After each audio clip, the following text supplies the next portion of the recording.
With the greatest fiscal crisis that we've seen in generations.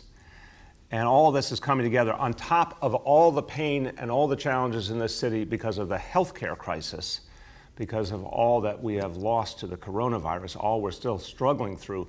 So we've got a lot we have to deal with, but it's important to talk about the plain truth about the city budget because we're getting to the point in a matter of days where we have to, by law, pass the budget for next year. And we're dealing with some very big challenges, and I want to lay them out to you now. First of all, what we have lost, I've been very transparent about. Originally, the estimate after the coronavirus hit, the economy started to shut down. The initial estimate coming from our Office of Management budget was that we would lose $7.4 billion in revenue. Think about it.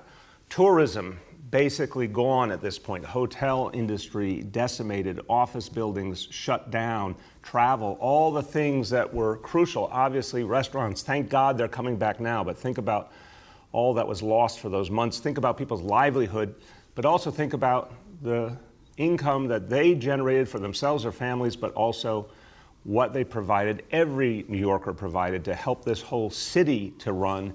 $7.4 billion originally, and then just a few weeks ago, an updated number, $9 billion is now the minimum amount of lost revenue because of this crisis. And I think it's so important to understand, I hate having to say it, brings me no joy, but it's really important to level with all of you. This is just the beginning of what will be a prolonged challenge in terms of both our economic situation and our budget situation.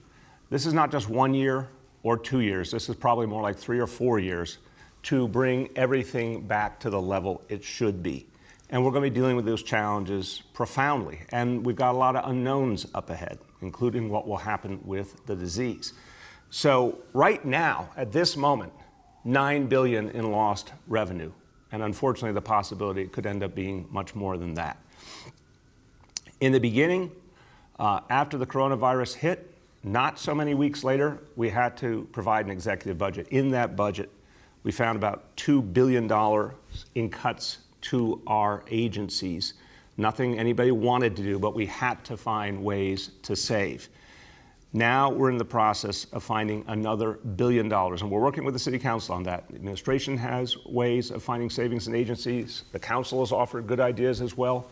Together, we have to find $1 billion, just meaning we're going to no longer do some of the things that we used to do. On top of that $2 billion before, another $1 billion. So that gets us part of the way, but it doesn't get us far enough. And here's a simple way to think about it. We had a proposal in February, as recent as February, for a $95 billion plus city budget. When the crisis hit, that fell to an $89 billion budget. Now we have to take it down again to an $87 billion budget. So as we lose revenue, we have to keep moving with that reality. And it's tough for all of us, but that's what we have to do. So even with the savings I've just delineated, there's still $1 billion more that we have to find. And the only way we can find that kind of money is by working with the labor movement, those who represent city workers. We need to find savings of $1 billion from our workforce. There have been very, very substantial conversations for weeks now about how to address the situation. But also for weeks and weeks, we all had the hope that there would be a federal stimulus plan by now. It's quite clear that's not happening. The earliest that could happen is the second half of July, and we don't know if, how, when it ever happens. We had hoped we would get borrowing authority from Albany. That has not happened. If that is going to happen in time for this city budget, there's only a few days left, and we have no guarantees it will happen. Right now, we have to make decisions based on the facts and the numbers that we have. That means we're $1 billion short.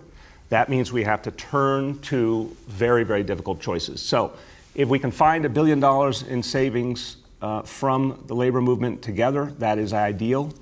But unfortunately, now we have to talk about the last resort. The last resort would be layoffs and furloughs. The last resort would be the thing I don't want to do and none of us should want to see happen. Taking away the jobs of city workers who we depend on and their families depend on them for their livelihood. But we are running out of options here. That is the blunt truth. Here is a way to think about it. For every $100 million in the city budget, that's about 2,200 city employees on average. To close a $1 billion gap would mean laying off 22,000 city employees, which is a staggering number. We are prepared, if we have to initiate this type of plan with time given to hopefully find alternatives from Washington or Albany. If we have to put a layoff plan in place, again, it would mean that other efforts to find savings from labor had not succeeded, and it would mean that we would not be getting the help that we had to from Albany or Washington. Any such plan would take effect in the fall, so we would give ourselves time to work it through and hopefully avert it. But it is really important to understand how tough the situation is, and it's not going to get better in the short term. It's going to take a while for our economy to come back. It's going to take quite a while for our revenue to come back. So that is the blunt reality today. There's still time to address it and avert it, but that's what we're looking at as we have only a few days left before we have to finish the city budget. So with that sober news, let me go now to the better news that I was talking about. And, you know, I always tell people, no matter how tough the challenge is, that New Yorkers find a way through. New Yorkers make a way. And this has been an extraordinary crisis, maybe the toughest crisis New York City has ever faced in our history. But New Yorkers have found a way to work together, to fight back, to create all sorts of things that are happening now couldn't have been imaginable before. You know, if I said to you we were going to take an entire school system, 1.1 million kids, put it online in a matter of weeks, you would have said that's physically impossible. But our educators did it, our parents did it, our kids did it. If I said to you we were going to bring back the most vibrant restaurant scene on earth in just weeks, let it come back again and be outdoors from scratch, you would have said, how on earth could that happen? And yet it's happening before our very eyes. So many things have happened because New Yorkers have made it happen. And we have to keep finding those creative solutions and bringing out that ingenuity, that energy, that incredible New York spirit as we go through these next days ahead. So let's talk about something that came out of this crisis that's been a very, very good thing: open streets. We had to find a way to make it work. It is working, and it's now a very big deal. So far, there's 44 miles of open streets around the city. People love it and are getting so much good out of it. Today, we're announcing a huge expansion of the open streets. We're going to add today 23 new miles of open streets, all 5 boroughs and all types, working with local civic organizations, bids, our precincts. Some of them will be in areas around parks. Some of them will be in the middle of communities. Some of them will be protected bike lanes. We've got all different kinds of models. But there'll now be 67 miles overall. And they'll be the most operational open streets in the nation. So this is going to be great for people looking just for a break this summer with all the things going on, a place to exercise, a place for the kids to run around. It's growing, and we're going to keep adding to it. We said a few days ago when we talked about our open restaurants initiative that Open Streets is also going to connect with open restaurants, and we'll have more to say on that in the next few days, and that's going to be an exciting additional piece. We also are going to work with so many organizations in the city that are finding new ways to do things. So, we need every conceivable way to help people through the summer, particularly our kids who have been through so much. Our parks have been such a crucial part of the equation, keeping people going, keeping our spirits up, giving people a chance to get some exercise. Well, now it's time for summer camps to begin again, and the Parks Department is going to work with private and nonprofit camps to find space in our parks so they can come back and provide support to kids. We're going to be doing that literally in the next few days to get them up and running so they can have a different kind of programming than they might have done if they had a lot of indoor space, but they're going to make it work, and we're going to make it work with them to give our kids a great outdoor experience. Now, you talk about outdoors, it's going to be hot, and we need to keep everyone protected, everyone cool. We know last summer, very, very hot. This summer predicted to be real hot. We got to be ready to keep people cool. So the Cool It NYC initiative. This one's excellent. This is going to help a lot of kids and families to stay cool. First of all, we'll be reopening 950 existing cooling elements. So a lot of things that have been waiting to come online. They're coming back now. Sprinklers, spray showers, misting stations, they'll all be set up they have been set up, over the last few days. They'll all be up and running shortly. You're starting to see them. And on top of that, another 250 new cooling elements will be in place in the next few weeks. So we're going to come back better with more and more ways for kids and families to keep cool in the parks. Also, FDNY and Department of Environmental Protection are proactively adding up to 320 spray caps on fire hydrants during heat advisories to make sure that folks can take advantage of the fire hydrants the right way, the safe way on their block. And we'll be focusing on all of this on the neighborhoods hardest hit by this disease, where the disparities have been deepest. And that includes places like Highbridge, Morrisania, Bed-Stuy, a lot of communities that need extra focus. They're going to get it as part of this initiative. To find out what's being activated near you as part of this initiative, go to nyc.gov/parks/coolitnyc. And if you want to request a spray cap for a hydrant on your block, call 311. Now, we're going to focus on our kids and families, but we're always going to focus on our seniors as well. Our seniors need to stay cool. They are particularly vulnerable to the heat. They've been so vulnerable during this pandemic. We got to take care of them. So one of the things we've been doing is giving out free air conditioners to low-income seniors, to those who need it the most. So far, 37,000 senior households have registered to get a free air conditioner. 23,000 of those private homes, 14,000 in NYCHA public housing. And to date, 18,000 units have been installed, about half already installed. And now we're installing new ones at a rate of 1,500 air conditioning units per day. So it's moving real fast ahead of the big heat that's coming up to make sure our seniors can stay cool. Okay. Well, the news has started to spread about my next announcement, and it's such a good one, and it's something we've all been waiting for. And I want to just give credit where credit is due. We are able to make this announcement today because of you, because of all you did to fight through the coronavirus, to take the right precautions, to show a lot of toughness and discipline. It has brought us to this day. So, New York City, our beaches will be open July 1st.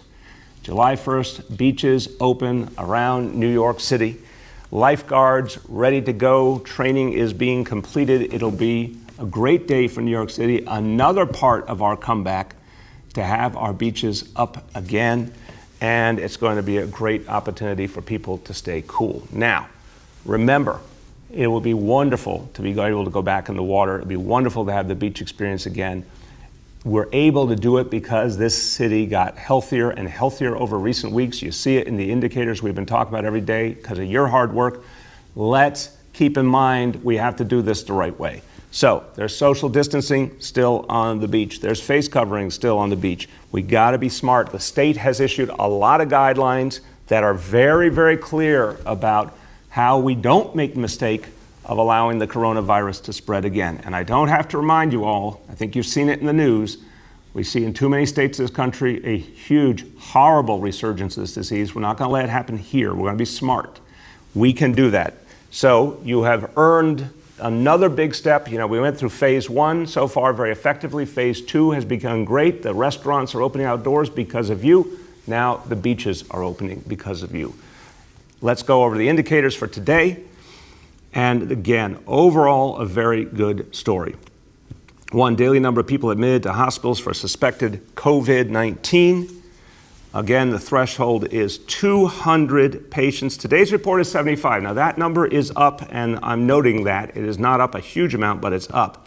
But I want to give you the information that the last data we have from just 2 days ago, that the percentage of people who are going into the hospitals for suspected COVID-19 who actually test positive is only 7%. So within that 75 patients, only 7% of them, a very small number, actually have COVID-19 based on the information we have now. So that makes me feel better for sure.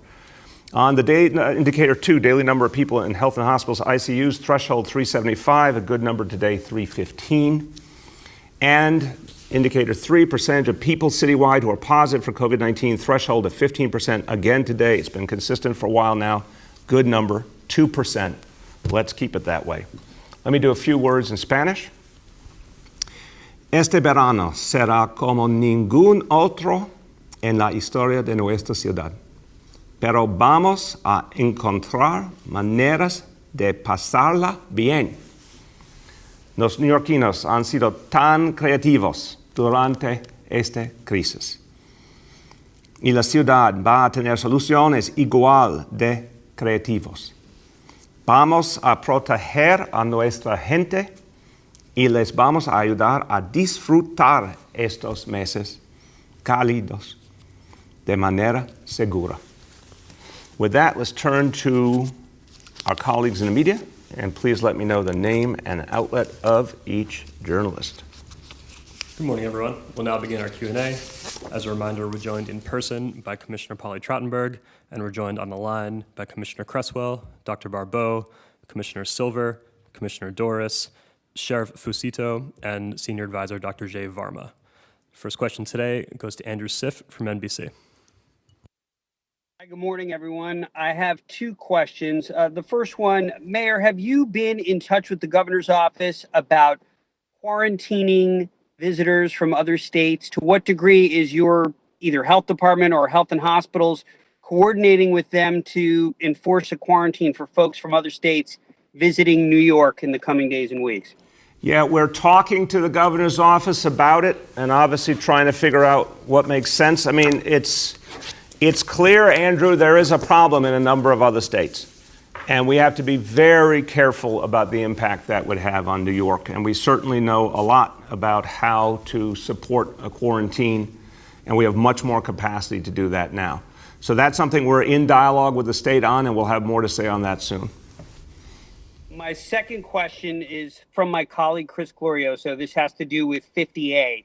Recently, Chris foiled several police disciplinary records, but the NYPD said it would not even respond to the request until Halloween. Is that delay acceptable under the repeal of 50A? And can you guarantee a future database of disciplinary records will truly be open data so they can be downloaded all at once with no redactions or restrictions? It sounds like the 50A repeal hasn't taken root yet. Yeah, Andrew, the 50A repeal happened just days ago, to be clear. But I made a public announcement. We are going to publish. It'll take some time to get it all out there. We're going to publish all the trial results. We're going to publish the disciplinary actions that are underway. We're going to publish disciplinary records for all officers on the force. It will come in waves, but it's all going to happen quickly, and it's all going to happen this year.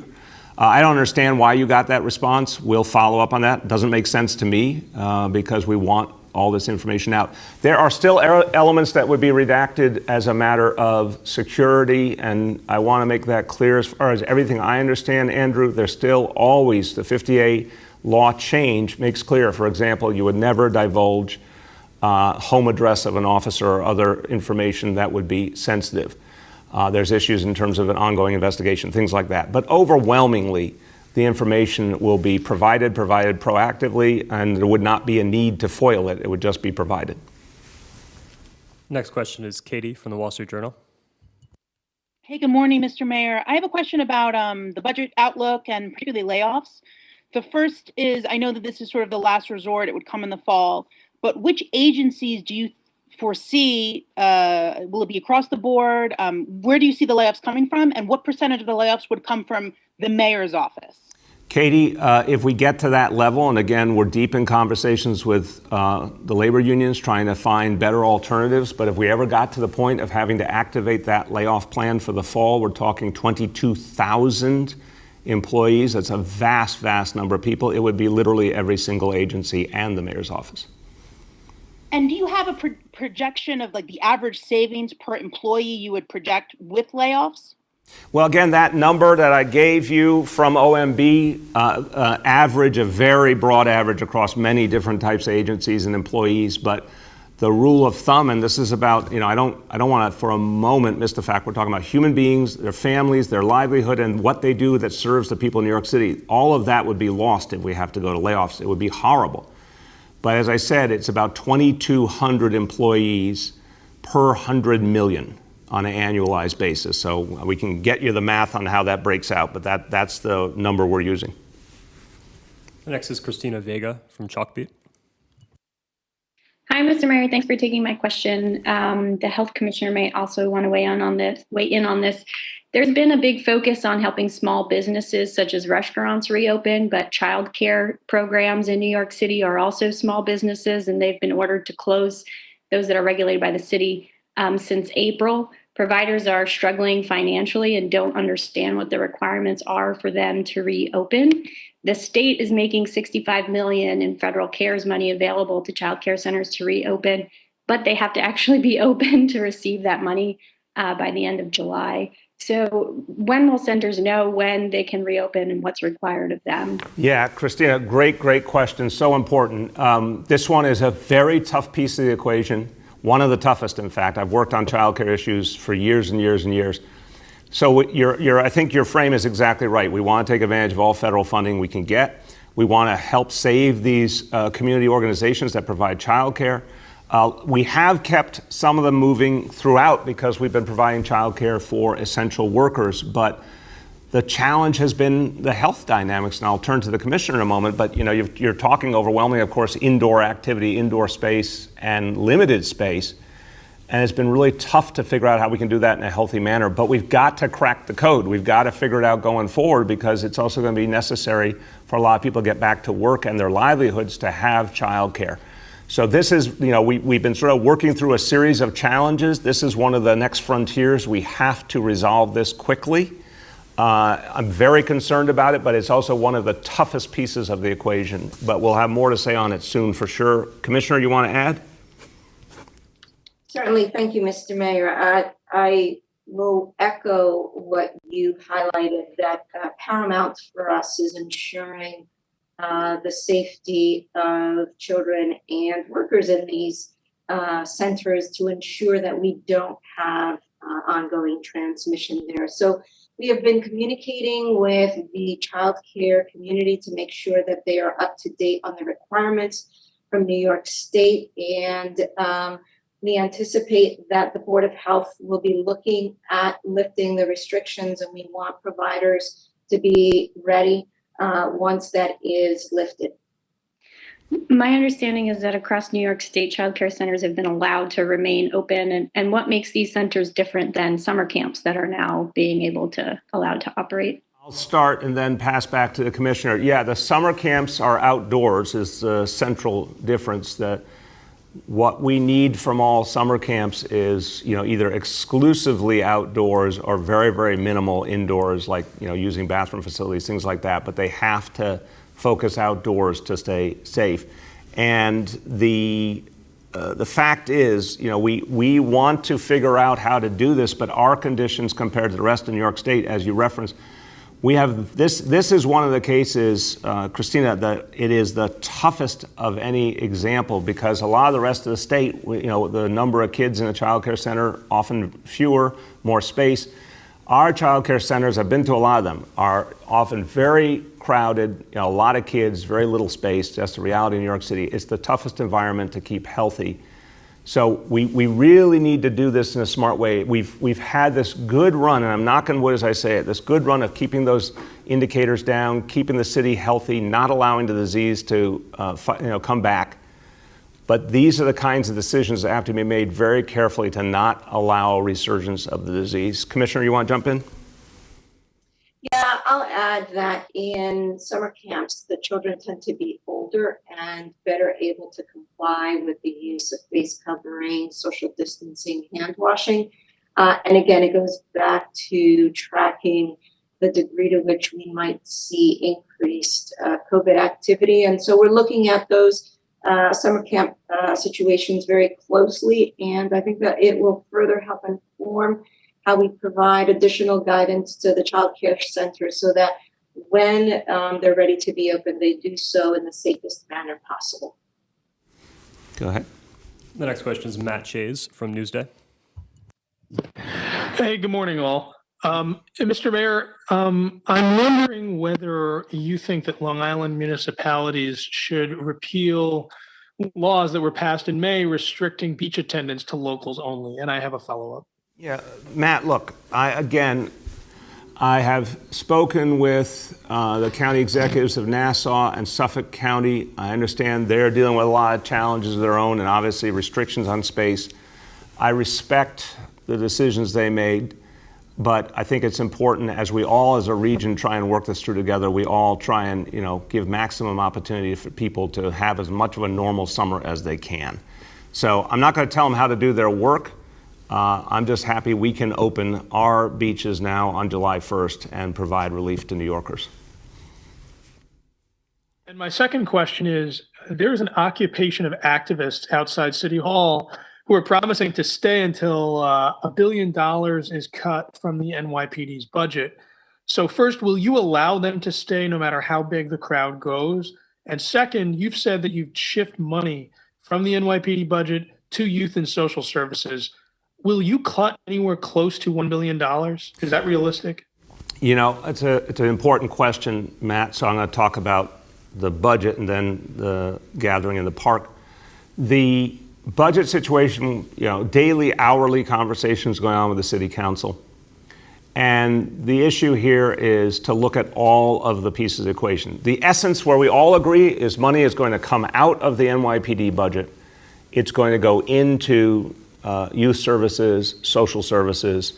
That's not going to reduce the total impact on the budget. That's taking money from one place and moving it to another place. But we believe, absolutely all of us, the council and I believe in common, that reprioritization has to happen. What amount of money, how, is still being worked through. There's another set of discussions, as you've heard, about whether some work that's done within the NYPD should be moved to another agency. And that's an ongoing conversation. But even that means taking the same function, taking the same personnel, taking the same cost and moving it from one agency to another, obviously not reducing the total budget impact. Both those pieces are under discussion. I cannot tell you what the final dollar figure will be. I think the important thing here is to get it right, meaning I want to see reprioritization to young people for sure, and I want to make sure we're safe. And I've talked a lot in the last few days about the challenges of safety that are growing in this city right now. Got to make sure we strike the right balance. That's what should lead to discussion. On the park, look, this is a city that for generations has respected the right of people to peacefully protest, but again, has to be done safely, has to be done with rules that make sense. And so NYPD will address the situation. They're very familiar with how to handle something like this the right way, respect people's rights, but also make sure public safety and other public needs are addressed. They'll work this through as the days go ahead. The next is Gersh from Streets Blog. Gersh, are you out there? He's usually not shy. Gersh. We can circle back to Gersh. All right. The next is Rich Lamb from WCBS 880. Rich? Mr. Mayor, I just wanted to, hi there, how are you? How you doing, man? Good. I wanted to follow up on Andrew's question, in regard to the possibility of quarantining people from other states where COVID is going up. Do you see yourself leaning toward that? And do you find that the state is leaning toward that? Is that, given the numbers that are coming out of some of these places, it seems like it would be a danger to let them into New York. I do. That's certainly my impression from all the conversations that we've had with the state, certainly from what the governor said publicly, but it's a real issue. Look, we never want to be negative towards people, and that's the thing I think that I bristle at a little bit when it's like, let's treat people like they're the problem. They didn't come up with, they didn't create the coronavirus, right? So some people used to try and treat New Yorkers negatively. What a twist of fate that now it's the other way around. So let's take away any stigma or bias. But that being said, Rich, we have to keep our people safe. It's clear the disease is spreading rapidly in a number of states. If people are coming here, with no fault of their own, not even necessarily knowing they might be carrying the disease, we have to address it. So I think there's a smart way to do that, some kind of smart, effective quarantine approach. But again, that's something we'll formalize in discussions with the state. And my second one is not a follow-up, if that's okay. You can do whatever you like. So when the beach is open, do you plan to get into a bathing suit and go down there and take a dip? Well, I'm certainly going to go to the beach. Whether I'm going to take a dip, that's going to be an important issue. Look, I love all of our beaches, and particularly Coney Island, as I've said, so I'm certainly going to visit. And if I decide I'm going to take a dip, you will be the first to know, Rich. Let's try Gersh again. Gersh, do we have you? Gersh, are you out there? What's up with Gersh? No luck with Gersh. Come on, Gersh, get some technology. All right, we'll give him We'll get another back to chance Gersh before. Again later. Next is Joe Anuda from Politico.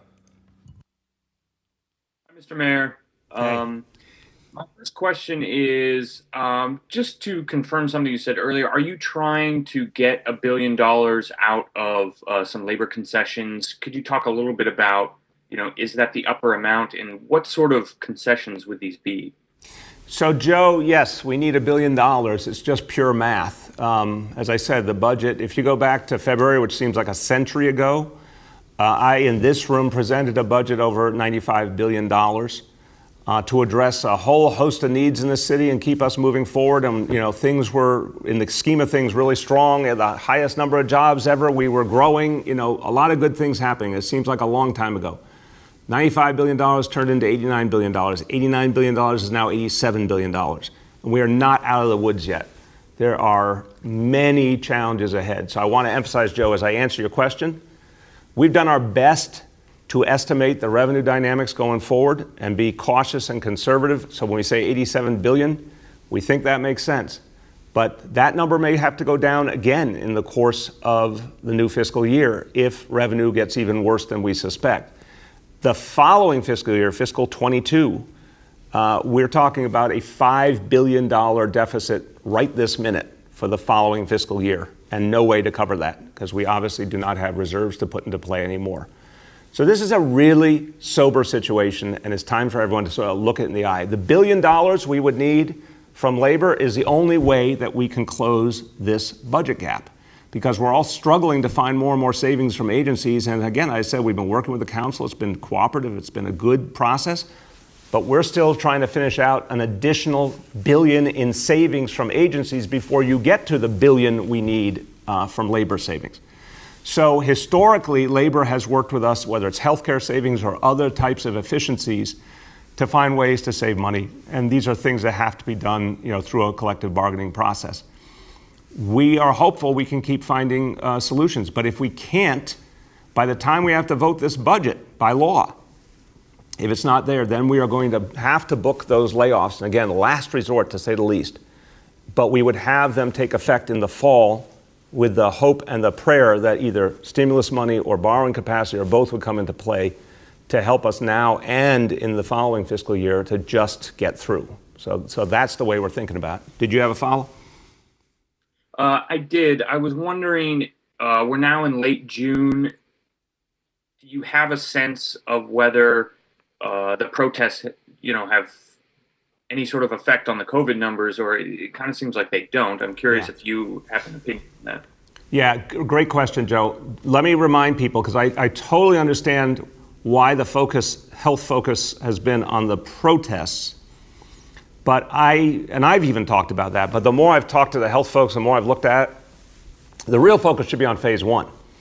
Phase one, was a couple 100,000 people going back to work every single day for a whole work day and coming in contact with lots of customers and all that. Much, much more profound impact than protests that went on for X number of hours, were outdoors by definition. Folks, actually, I will say, I was impressed that most of the protesters seemed to be wearing face coverings. That's a good thing. So that we certainly were looking for what the protest impact would be, but much more what would the impact would be of phase one on our overall health dynamics. And as you saw with today's indicators, pretty good as of this hour. We are never out of the woods, Joe, but what we've seen so far is encouraging. Now, big asterisk, phase two is much bigger. The potential of phase two, it's going to start slow, but it has the potential to be much, much bigger in terms of number of people. So, we've been trying to be deliberate about each move, the decision about the beaches, the decision about the parks permits. Each thing has been talked about in the context of the health dynamics, and do we feel secure enough about the health dynamics to take a step and take a step and take a next step? That's an everyday thing we're watching, but so far, so good. We have time for two more today. The next is Andrea from CBS. Gersh still out there, or is he gone? Gersh is going. He gets one more chance. We're going to try and get to Gersh after Andrea. Okay, Andrea first. Good morning. Mr. Mayor, what are your plans to address the spike in violence? And does that complicate or inform the discussions that you all are having in terms of reallocating money from the NYPD? It's a great question, Andrea, and it is the central question. Look, we need safety and we need fairness. We need safety and we need justice. We have to do both. This has been the issue from the beginning. I just will frame it quickly. When I ran for mayor, when I came into office, I said we were going to get rid of stop and frisk, and you know there are many voices said, oh, we were going to become unsafe, there'd be chaos, there'd be more crime. I said and I believed that there was a way to become safer and more fair, and we have shown it. Ending stop and frisk, reducing arrests, neighborhood policing, reducing incarceration, de-escalation training, implicit bias training, all these things worked together to reduce crime and simultaneously to make us more fair. We have to strike the balance again. The difference now, Andrea, is we're seeing a really troubling uptick in shootings in particular, and obviously troubling numbers in terms of murder and other crucial crime categories. But I'm looking at that shooting number because that's the one that's been particularly fast in the increase. And we've got to get ahead of that. So as we talk things through with the city council, my message has been throughout, we've got to figure out what will keep our neighborhoods safe, what will keep our people safe, while continuing the work of addressing the issues of fairness, while focusing more on our young people. We have to strike a balance. But at the end of the day, I've got to believe that people will be safe. What's your next? And just as a follow-up, so what is the plan to address the spike in shootings? The plan is a couple of different things to begin, and then, I'll say more about it as we go along, and certainly Commissioner Shea will as well. Summer All Out was activated. That moved hundreds of officers not only out of desk jobs onto the streets, but to targeted areas where there are problems. We're going to be adding to that. We're going to be focusing on the places where we're seeing the biggest shooting increases. That includes Brooklyn North and parts of the Bronx. We're going to be focusing on more efforts by the Cure Violence movement. The resources we just gave them a few weeks ago. Every single Cure Violence movement crisis management system organization got additional resources. We want to keep adding to that because they've been particularly effective at reducing violence. I think a lot of the efforts to help young people, there's strong agreement with the council. Now that the health situation is improving, we can do a lot more to help young people. I think that will help as well. It's a lot of pieces, but it's the classic CompStat question, Andrea. As you see developments, how do you, use precision policing? How do you focus on where the problem is greatest and start to fight it back? That's what we will do. Now, I'll finish by saying other people have to do things too. We need real help. We need the court system to get going again. We need, because right now, someone's arrested. In a lot of cases, there's nothing that happens next. So we need the court system to get functioning. We need the DAs to get into gear, particularly in addressing gun offenses. We need to address some bigger issues. I talked about this on New York One the other night, including the parole system and what happens to people returning from prison, going back to their communities, who don't have a lot of support. There's a lot of pieces that we have to start to address foundationally to keep us safe. But right now, the NYPD is taking actions to address this crisis in the here and now. Last question for today is Gersh from Streets Blog. Is he really there this time? Hello, Mr. Mayor. I am really here. Gersh, what was that? Were you trying to build up dramatic effect there? What was that, man?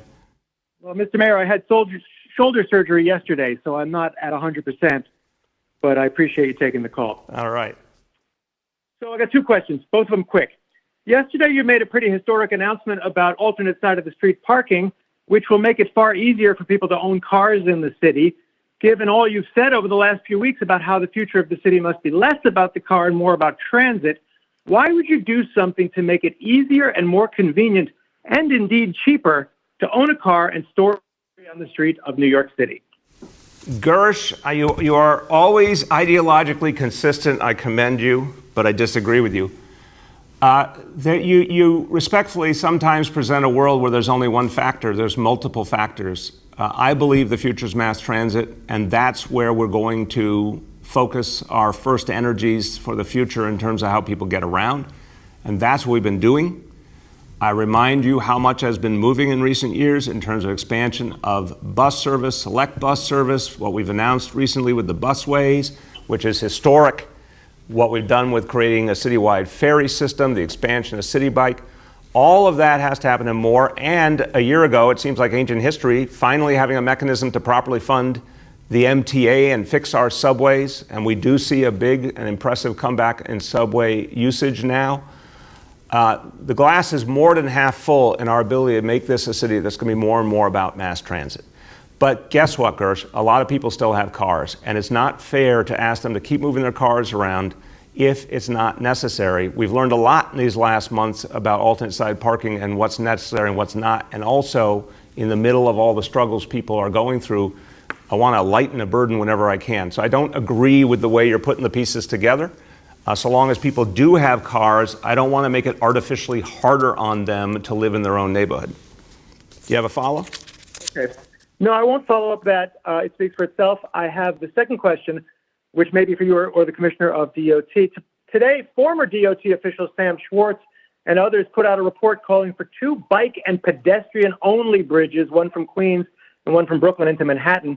I would ask what you think of the idea, but also in the context of the existing Brooklyn and Queensboro bridges have the capacity now, if you wanted to repurpose one of the many car lanes for more sustainable transportation, such as walking and biking. So you could save a lot of money by just doing that. Yeah, I'll turn to the commissioner on in terms of new bridges. I mean, we should look at anything and everything. It's, given the crisis we're in right now and what I just told you about our budget, it's kind of hard to conceptualize new bridges at this point, but Sam is certainly a visionary and it's worth thinking about any idea he puts forward. But to your point, which I think is the good practical question, what can we do with what we have now?